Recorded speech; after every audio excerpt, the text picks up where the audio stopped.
y anuncié la posverdad y anuncié también un libro que me gustó muchísimo, pero muchísimo, y que tiene que ver con Mario Vargas Llosa y la transformación de Mario Vargas Llosa en sus ideas políticas, la transformación, digamos, de lo que soy, de la izquierda a apoyar de una manera, por momentos, para mí, disculpen, para mí insoportable, el neoliberalismo. Atilio Borón, Osvaldo Quiroga te saluda. ¿Cómo estás? ¿Qué tal, Osvaldo? Un gusto estar otra vez contigo en la televisión pública y en tu programa. Muchas gracias por la invitación. Gracias, Atilio. ¿Qué pensás de este auge en todo el mundo de la posverdad? Mira, yo creo que es parte de todo un cambio muy fuerte que se está produciendo en la sociabilidad y que tiene que ver en gran medida con la aparición de las nuevas tecnologías de información y comunicación, que hacen que lo que antes, por ejemplo, vos publicabas en un periódico y tenías que tener cuidado de que lo que informaras estuviera correctamente fundamentado, había un derecho a réplica de parte de quien se pudiera sentir ofendido por esa afirmación o esa información. Todo eso desaparece en un mundo que es absolutamente jovesiano, ¿verdad? Que es el mundo de las redes sociales. Y el mundo que hoy en día, fíjate que en Estados Unidos, por ejemplo, y creo que acá empieza a darse la misma tendencia, la mayoría de la información que la gente recibe, la recibe por las redes sociales, ya no más por los periódicos, ya no más por la televisión, y eso hace que entonces cualquiera pueda decir cualquier cosa, y no hay criterio de verdad o falsedad. Y por otra parte, se ha comprobado, hay estudios hechos, de que las noticias falsas circulan mucho más rápidamente y adquieren mucha más resonancia que una sobria noticia verdadera. O sea, si vos decís que realmente el virus en realidad lo inventaron los coreanos del norte, ya no los chinos, para cambiar un poco la película, que esto es un invento de Kim Jong-un, y que se verifica que Kim Jong-un en su maldad inventó ese virus y lo desparramó por todo el mundo, yo te aseguro que vas a tener decenas, centenares, hasta probablemente millones de personas mirando esa noticia y creyéndola. Entonces hay un terreno en el cual es muy difícil moverse y salir a dar batalla, ¿verdad?, para evitar la proliferación de estas enfermedades, porque es una patología social, ¿no es cierto? Cuando noticias falsas circulan impunemente en una sociedad, esto es presagio de grandes problemas y de grandes dificultades. Claro, porque atenta directamente contra la democracia. ¿Qué puede hacer la democracia frente a esta inundación de teorías falsas, de noticias falsas, que además han producido golpes de Estado blandos, como por ejemplo el de Dilma Rousseff en Brasil, o el invento en torno de Lula, o Trump recomendando tomar lavandina todas las mañanas para curar el coronavirus? ¿Qué pensás? Yo creo que lo que hay que hacer es seguir dando una batalla por información genuina, un poco lo que haces vos en tu programa y hacen algunas otras gentes conscientes que dicen verdades, y tenemos que insistir machaconamente en eso, pero insistir apelando también no solamente a este medio, sino a las redes sociales, que son muy importantes. Hoy en día, fíjate que hay un dato interesante. Salió hace un par de días una entrevista que le hicieron a Jaron Lanier. Jaron Lanier es un poco el gran teórico de la virtualidad, fue una de las personas que pensó la estrategia de Google, ¿no es cierto? Y luego se pasó a Facebook.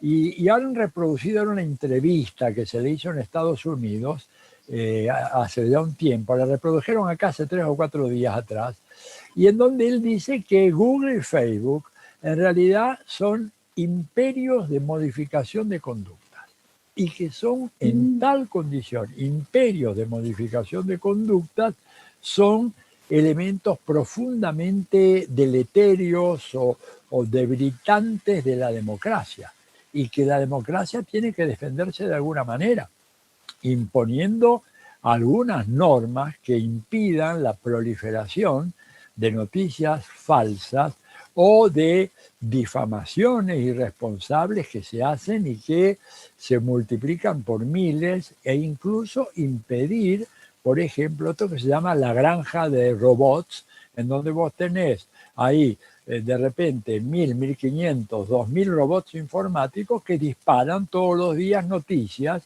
¿verdad? Y que la gente que no está avisada de repente las recibe, y las recibe con preocupación, sin fijarse quién es el emisor. Hay una norma muy sencilla: cuando alguien recibe una de esas noticias, mire quién es el emisor, entra a su cuenta y vea cuántos seguidores tiene. Se va a dar cuenta de que es una persona que tiene 4 o 5 seguidores nada más. O sea, es un robot, no es una persona real, pero ese robot dispara, es una máquina, dispara 100, 150, 200.000 mensajes. Esto se usa mucho en las campañas políticas, se usó en la campaña de Trump, se usó en el Brexit, se usó en la campaña de Macri en el 2000, la campaña presidencial de Mauricio Macri, el que termina con la elección en el final del 2018, y la van a usar de vuelta acá ahora. Entonces tenemos que estar muy alertas a todo eso, ¿verdad? Como además, cuando vos decís las posverdad, a veces esta asume formas muy sutiles y muy perversas. Porque, por ejemplo, cuando te dicen que la Argentina está en el puesto 8 o 9, lo acaban de decir los grandes diarios hoy, en el número de casos contagiados, es cierto porque, bueno, evidentemente este es un país con una población de tamaño medio, 45 millones, no es Brasil, no es la India, pero un país que, ¿verdad? Pero el dato duro, único dato duro, es el dato de número de muertos por millón de habitantes, porque de esa manera vos ponés que neutralizás el factor tamaño de la población. Entonces, cuando uno hace esa operación muy sencilla, que deberían hacer estos grandes periódicos, la Argentina ya no está en el lugar 9º u 8º en el ranking fatídico de casos, sino que cuando va a los casos reales que terminan en muerte, estamos en el lugar 28 o 29. No es lo mismo, ¿verdad? No y es ni estamos en una parecido. situación mucho mejor que inclusive la de muchos países europeos.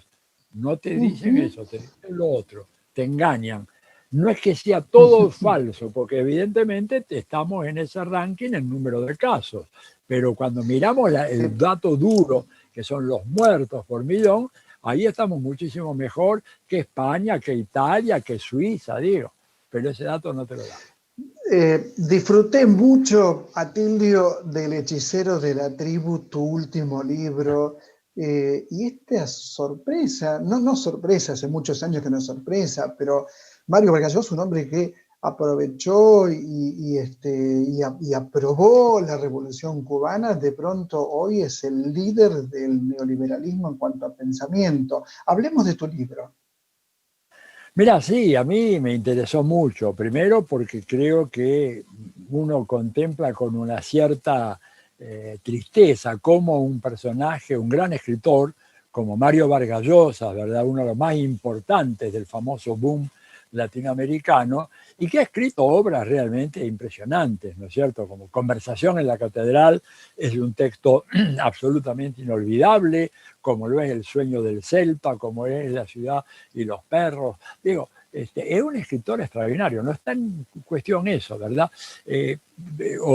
Sí, pero lo que pasa es que él ha dicho una cosa que creo que refleja esto que a vos te preocupa, Osvaldo, y es que cuando él dice, bueno, ¿cuál es el oficio del escritor? Y él respondió en una entrevista, no sé si fue contigo o con quién, pero yo por ahí lo tengo, dice, el oficio del escritor es el de alguien que dice mentiras que parezcan verdades, ¿no? Entonces yo creo que cuando uno está instalado en el terreno de la ficción, lo que hace Vargas Llosa, es muy válido. El problema es cuando él traslada eso y se pone a pontificar sobre la vida política y social de nuestro tiempo. Y ahí esa conversión, ¿verdad?, que él experimentó, porque él hasta el año 71, Era un castrista absolutamente, pero inconmovible. E incluso en el libro hay una cita larga de una entrevista que él hace, año 1971, ya había pasado lo de Padilla, la invasión a Checoslovaquia, había pasado todo eso, y el hombre seguía firme ahí. Pero luego, a finales de los 70, ya se instala en Inglaterra, y hay ahí un acontecimiento que a él ya le cambia definitivamente el eje, que es una cena que tuvo con Margaret Thatcher y algunos otros académicos ingleses, ¿no es cierto? Y en donde él quedó deslumbrado por la Dama de Hierro, absolutamente deslumbrado. Y él reflexiona, y en su libro, porque el libro mío en realidad es una conversación que a mí me encantaría tener personalmente con él. Y le han mandado a decir los amigos de Editorial Acal que yo estoy dispuesto a conversar civilizadamente. Sí, vos viste que en el libro no hay agravios, no hay ningún insulto, no hay ningún improperio, pero a dialogar, porque yo tengo una gran curiosidad. ¿Cómo es que un hombre como usted, yo le diría, que pensó estas cosas, ahora piensa exactamente lo contrario? Sin entrar a caer en interpretaciones psicologistas, ¿verdad? Y mucho menos lo que mucha gente ha dicho y que yo he rechazado, dicen, no, a Mario Vargas Llosa lo compraron. Fue un caso de corrupción. Rechazo totalmente esa hipótesis. Yo creo que él sufrió un proceso de conversión y en general los conversos se convierten en fanáticos. Es decir, Claro, aquello claro. que, ¿verdad? Se convierten en fanáticos, no son como los liberales. Este es ultra fanáticamente neoliberal.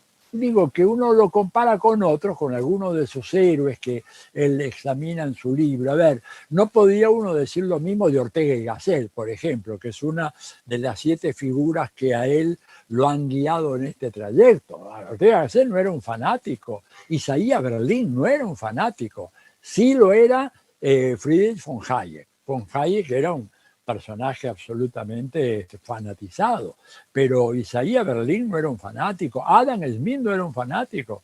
Todas estas figuras que a él supuestamente lo llevaron por el camino de la verdad, eran gente que tenía una cierta flema, ¿verdad? Isaías Berlín hablaba de los liberales, pero decía, bueno, tienen un problema, a veces ponen al zorro a cuidar el gallinero, eso lo dice él, incluso creo que está hasta citado en el propio libro, ¿no es cierto?, de Mario Vargas Llosa. Ujú. Personaje curioso. Nosotros lo entrevistamos varias veces, ¿no? Es más, yo acá en la televisión pública le dediqué un programa entero a Vargas Llosa, cené con él en Caracas, con Norma Leandro y con Carlos Carela cuando estrenó una obra de teatro en el Festival de Teatro de Caracas. Siempre fue un hombre brillante, lo cual, con todo respeto y después de haber leído tu libro que es tan estupendo, también lo hace sospechoso, ¿no? Ser tan brillante y pensar tan en contra del humanismo, porque el neoliberalismo, en mi opinión, va radicalmente en contra de cualquier pensamiento o de cualquier desarrollo humanista. ¿Cómo lo ves vos? Lo veo en esos términos. Lo que pasa es que el fanatismo y el enceguecimiento de él es tan grande, tan desorbitado, que no puede siquiera aplicar esa inteligencia que él tiene, porque estamos, por ejemplo, yo leí ahora la más reciente novela de él, ¿no es cierto?, Tiempos Recios, que habla sobre el golpe de Estado en Guatemala en 1954 y dice cosas que yo suscribiría al pie de la letra cuando dice este golpe fue armado por la CIA y da los nombres, los detalles de los agentes. O sea, él sabe cómo funciona el imperio. Sin embargo, cuando sale del mundo de la narración ficcional y dice, bueno, vamos a ver qué pasa hoy en nuestros países, él se olvida de todo aquello, lo arroja por la borda. Hay una especie de esquizofrenia, pero muy marcada en Vargas Llosa, donde toda esa capacidad de análisis que demuestra en sus textos, se le olvida a la hora de hablar de los países de América Latina y sobre todo de los países que, según él, son los culpables del atraso. Oye, él ha llegado a decir cosas acá en la Argentina de que hoy en día la gente es pobre porque quiere y que la gente no se educa porque quiere, porque está una... ha defendido y ha apoyado a Macri de una manera ya vergonzosa, directamente vergonzosa. Impresionante. Atilio, Atilio, un placer haber leído El hechicero de la tribu, lo recomiendo por supuesto, y como siempre escucharte ha sido muy, muy bueno para todos. Te envío un fuerte abrazo, Atilio Borón, un Otro fuerte para vos abrazo. y felicitaciones por tu prédica de tantos años a favor de la cultura, los libros, el teatro y todo eso que haces también. Yo como ciudadano argentino te lo agradezco en nombre de muchos compatriotas. Por favor. Atilio Borón, ya casi me emociona con eso que dijo, y nos vamos